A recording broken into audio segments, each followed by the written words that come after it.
Hi, my name is Leah Day, and welcome to Quilt Along number 20 on the Free Motion Quilting Project.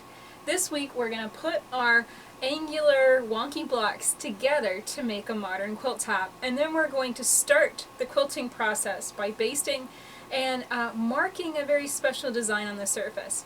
So the first step, of course, is going to be laying out the blocks and creating the quilt top itself. And there's an easy way to do this and a much more difficult way to do this. The difficult way to do it is just kind of randomly put things up on the wall or on the floor if you don't have a design wall and just kind of wing it. In which case, in this situation what I would do is I would try and find a piece that fit in here, which would be a 7-inch square. But for this situation I need to cut a strip that fit into that area. And of course that can get in a little bit of trickiness as far as calculating math, making sure you have enough for seam allowance and all that kind of stuff. And really this project is not about perfection and exactness. So the easier way to lay this out is to make sure that everything is spaced about 7 inches apart. So I'm going to space this set of blocks over here away from this block with the 7-inch piece. And I could always slide these pieces over and down. So those are 7 inches away. Slide this piece down and then put in an entire strip that will fill in that whole area. And I do want to discuss just how you can arrange these blocks, and this is kind of the neat thing about these angular blocks, is there are so many different arrangements you can use of them. You can use them as just a single block, and that just be randomly kind of placed with a lot of background around it. You can put 4 of them together in this kind of window arrangement, or you can zigzag them so that they alternate to create this really neat diagonal shape. Really, it's entirely up to you how you arrange your blocks and put them together. The point is just simply to get them arranged and put them together. So I'm not really going to dig into or illustrate this step by step. The best thing to do, play with the blocks on the design wall or on the floor, piece things together, and don't get too judgy about how things look. Trust me, you're going to make a beautiful quilt no matter how you set it up.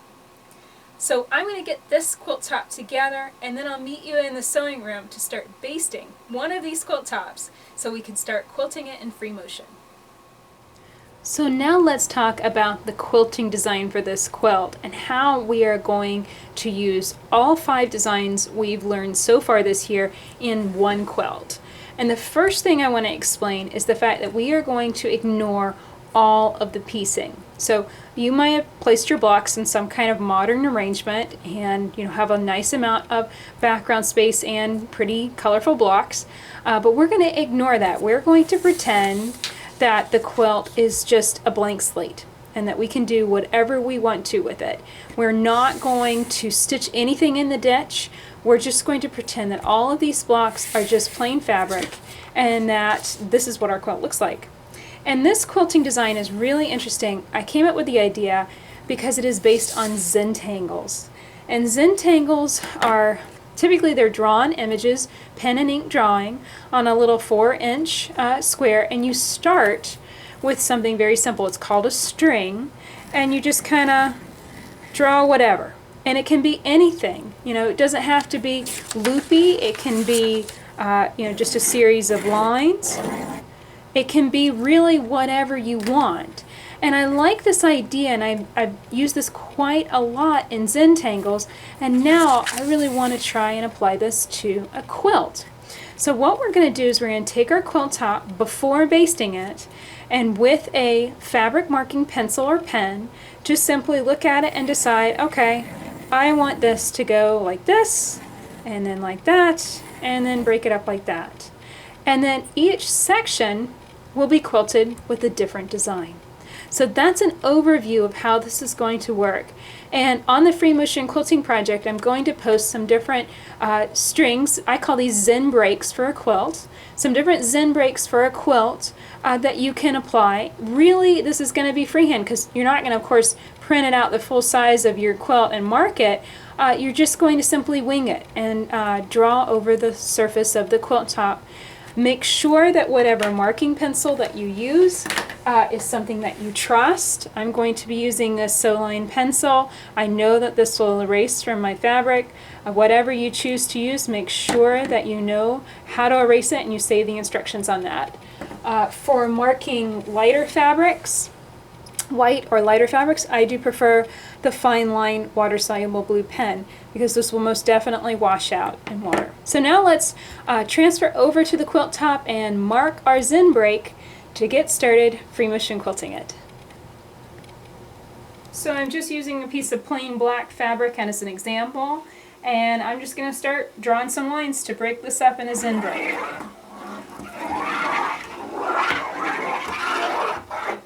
So something like that, and then I'm going to add some curvy lines here.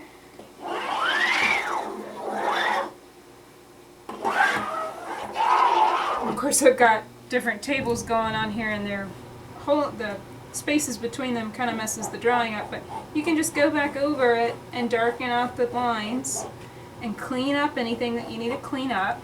And really, you're looking at how much space you're leaving. Like, you want to leave enough space where you can fit in a nice large-scale stippling or zippling or any of the other designs. Not too small. This was getting a little small, but it's still okay. I don't want to leave any too big areas, so I'm going to break this area up. Something like that. And so it's really simple. Now the next step is just simply basting and stitching on all of these lines to secure the layers of the quilt together. So I've basted this modern quilt top, and this technique of basting was actually covered in another quilt along video, so make sure to check out that if you're intrigued as to how to baste your quilt. When it comes to getting started, all we're going to do is bring our bobbin thread up to the top and drop our needle down into the bottom of the machine, and that's a really good base to getting started, so that way your thread doesn't kind of garble up or make a mess on the back of your quilt. Then it's just a matter of stitching on the line and staying right on those marked lines that you created for your Zen break. And the really nice thing about this is it helps to secure all of those layers together so you can take in an enormous amount of pens. And another great thing about it is whenever you go back in and start filling, you don't necessarily have to work from the middle to the outside edges. You don't have to be quite so methodical with it. Of course, for this first line, couple lines of stitching, I am working from the middle to the outside edges. I'm making sure that any extra fabric, any kind of shifting or movement that the quilt is going to make is going to push to the outside edges rather than puddling up in the middle of the quilt and causing pleats or ripples. This is something to kind of watch out for and is pretty common with quilting. You know, we're dealing with three rather fluid textures, 2 layers of fabric and a layer of batting that can shift no matter how well you baste them. So it really will help to quilt always from the center to the outside edges. In order to match up with the line that I started, all I'm going to do is hide that original thread, the start thread, into the middle layer of the quilt, and then I'm going to drop my needle down and bring it up right on that line to start the next line of stitching and finish that line going up from the middle to the opposite side. And I hope that that makes sense. It's really not difficult if you're following along and creating a modern quilt of your own. As you look at your Zen break, just decide where you want to start those lines of stitching. They're going to be the least noticeable when it comes to your finished quilt, and really the areas where lines overlap is a good choice. Anywhere that lines cross one another, those are good choices simply because the thread break will be hidden in those layers of quilting. And the trickiest area to deal with when it comes to quilting these single lines is the edges of your quilt. And the best advice is not really necessarily to stretch the quilt, but to make sure, feel with your hands that all of the layers are nice and flat and there's no pleats on either the front that you can see or the back that you can't see but you can feel. If your back's doing something funky, you can usually feel it if you're very sensitive, and just start to flip up the edge of the quilt and look at it every once in a while. That's a good habit to bring in it to your quilting ability as well. Now the second step to breaking up your quilt is to double all of these lines of quilting with an echo.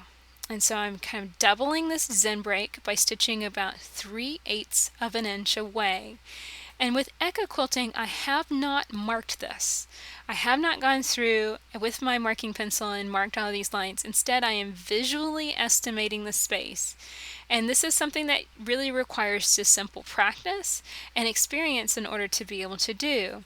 Basically, I'm looking at the space. My eyes in this situation are focused on the space between the line of stitching I stitched before and the line of stitching I'm stitching now. So my needle, I'm looking at the space between them, and I'm making sure that that stays constant no matter what that line does, no matter if it curves, no matter if it loops around.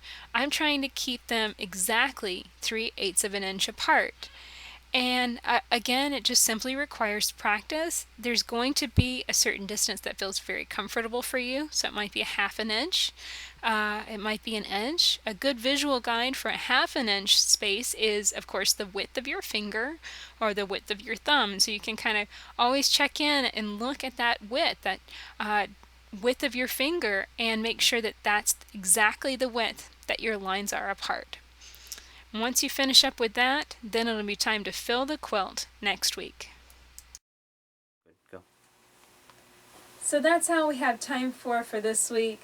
Just focus on getting your quilt broken up. And of course, there's no rules for this. There's no wrong way to do it. So don't judge the experience. And don't, overanalyze it if you get a line slightly off or whatever. Just break it up. And then, of course, echo all of those lines.